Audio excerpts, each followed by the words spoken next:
High বন্ধুরা, কেমন আছো তোমরা? আজকে আমি তোমাদের দেখাতে পারি আমার দাদির হাতের স্পেশাল চিকেন মোমো। তোমরা কি দেখতে চাও? কিন্তু তোমাদের তো সুন্দরভাবে তাহলে দেখতে হবে পুরো ভিডিওটা। প্রথমে আমি ময়দা নিলাম, ময়দার ভিতরে একটু লবণ নিয়ে ভালোভাবে নাড়াচাড়া দিয়ে পানি দিয়ে দিলাম এক ডলা। ডলার চোটে ময়দা গেল সব একত্রিত হয়ে। এরপর সেটাকে আমি একটু রেস্ট দিতে হয় না, আমরা সারাদিন পরিশ্রম করার পর রেস্ট নিই, তেমনি ভাবে ময়দাকেও তো রেস্ট দিতে হয়। তারপরে আমি আমার চিকেনটা ভালোভাবে কুচি কুচি করে, কাঁচামরিচ ভালোভাবে কুচি কুচি করে, পেঁয়াজ কুচি কুচি করে, রসুন কুচি কুচি করে একেবারে একাকার করে ফেলছি।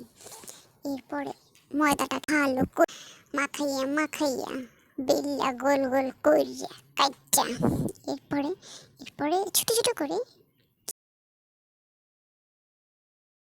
গোল গোল করে নিলাম। এরপরে দেখুন আমার মাংসটাকে ভালোভাবে প্রস্তুত করতে হবে। তারপরে আমি সব যে কেটে রাখছিলাম মশলাগুলো, সেগুলো সুন্দরভাবে দিয়া দিলাম ভাজাভাজি করতে। ওরা ততক্ষণে মরিচে আর পেঁয়াজের যুদ্ধ করতেছিল গরম তেলের ভিতরে। এরপরে দিলাম সব ধরনের সস, দিয়া দিলাম তো পুরো একা জায়গা কইরা।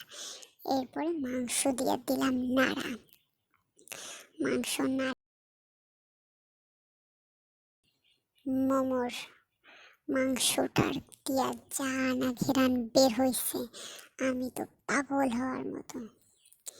এরপরে আমি একটা পাতিলে সুন্দর করে উপরে একটা নেট দিয়ে গরম পানি তো করতে দিতে হবে না, মোমো আমি কীভাবে সেদ্ধ করবো বলো। তারপরে ওই যে আমি মাংসটাকে ভেজে রাখছিলাম ওইটা সুন্দরভাবে করে নিলাম। নেওয়ার পরে সেটাকে সুন্দর করে মোমো আকারে শেপ দিয়ে বানাইয়া তারপরে দিলাম সিদ্ধ। সিদ্ধ হইতে হইতে আমার দাদি অবশ্য এখন আর পৃথিবীতে নাই, কিন্তু তার স্মৃতি আমার হৃদয়ে আজও ধনী হয়ে বাঁচতে থাকে।